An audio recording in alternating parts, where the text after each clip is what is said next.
I laugh to cover up the anguish, while your presumption of me is actually an opposition of the reality. I am a figment of your imagination, one sculpted and molded out of my observation to fit in with your expectations. But don't be surprised by this revelation when in fact it has been said that a frown is simply a smile turned upside down.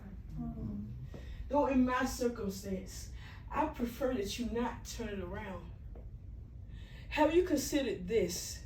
The idea of the disposition of the person you know has an... Have you ever considered this?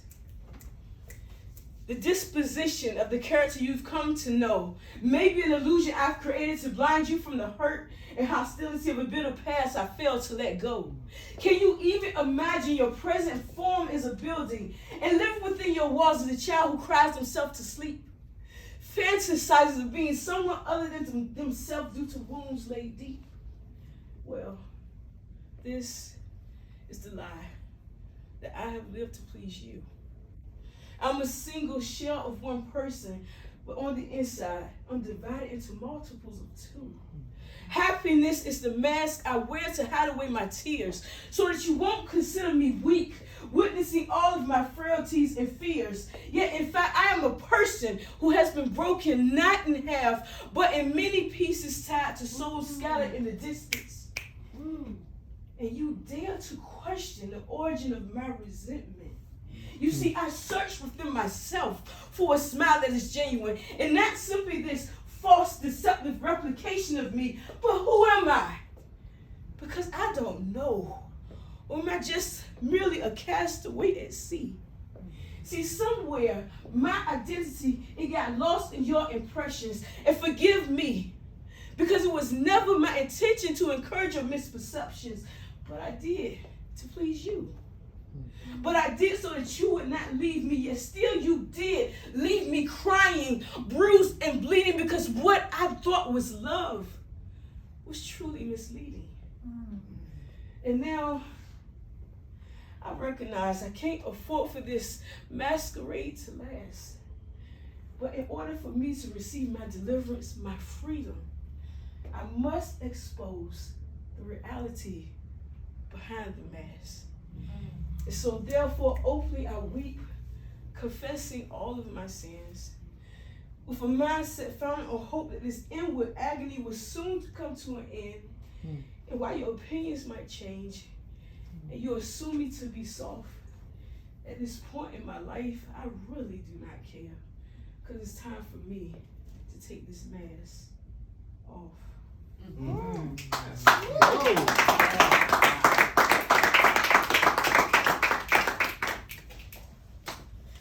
He touched me. He touched me. And all the pain that floods my soul, something happened, and now I know. He touched me.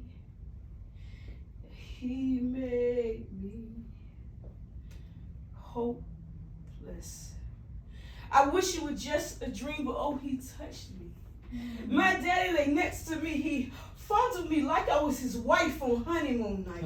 And I can clearly remember the moment that misdirected my life.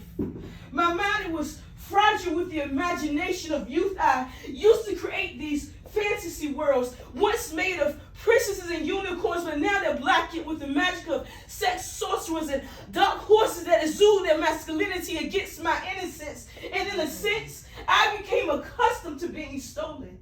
The child that I once was is now broken. I'm choking on the semen from the seat of men who entered my gates that were made to bear fruit. I'm spoiled. So in the residue of nastiness, I feel meaningless. Am I even equal to the worth of the worthless? My inner parts have been torn, ripped into fragments of nothingness, but can you see that I'm crying out? Is there anyone listening to the sounds that echo out of my internal pits of hell? For I did not willingly bow, but I was pushed down to my knees before Baal. My body became this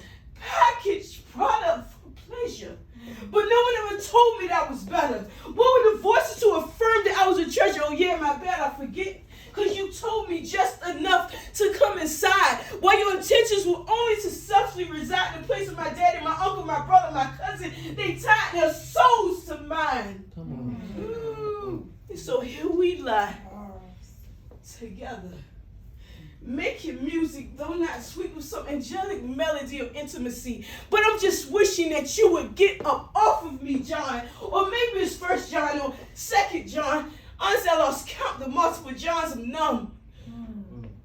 And it's not from having too much fun. Because it was forced labor. Repeatedly being raped by my neighbor who plays this role of a good father and spouse. Though I know it's the image of me you see when you get aroused, and I hate your smile. Because it's that same damn expression when I can feel your muscles flexing and your chest hairs pressed against my flesh, and he touched me. He touched me. And all the pain that floods my soul, something happened, and now I know he touched me and he left me looking for answers. But all I run into are these dark, dead ends. Inwardly, it's like an eruption I fight to hold back. But for how long can an individual implode as opposed to explode? Anxiety, worry, esteem so low. Circles of trust versus the mistrust. It's a scattered puzzle with no absolute directory toward completion. But where is the assurance of my mental stability instead of walking around on this constantly shaky ground? I feel like it's the enemy tempting me to say that I'm crazy, that I'm insane.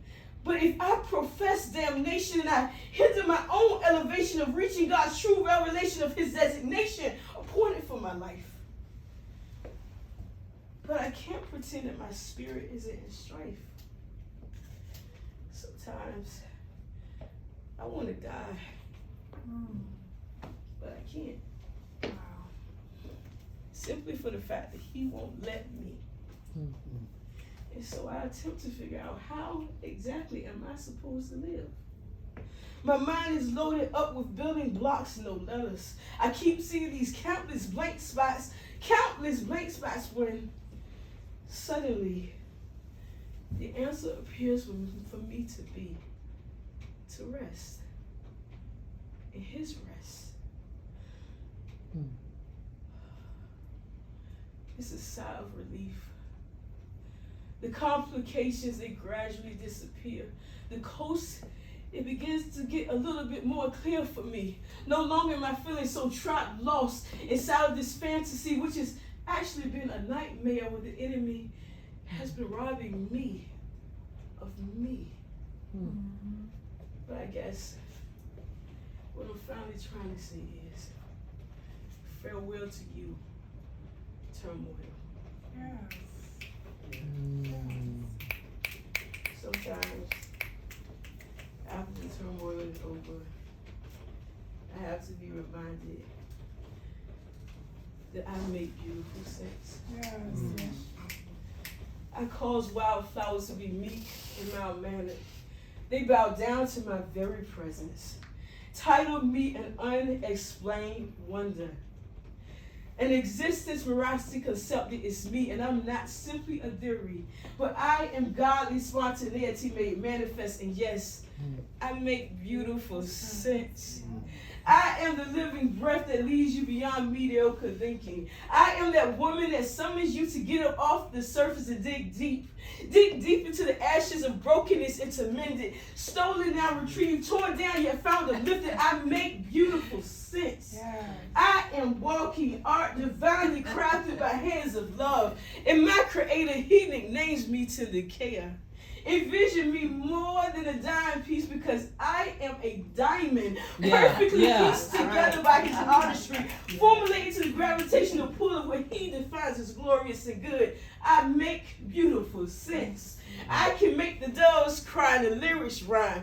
I cause broken phrases to transform into perfect sentences. They develop line by line into paragraphs novelized into adventurous worlds. I am the inspiration of stories yet to be told. The author of tales out loud, and I stand strong. I stand bold.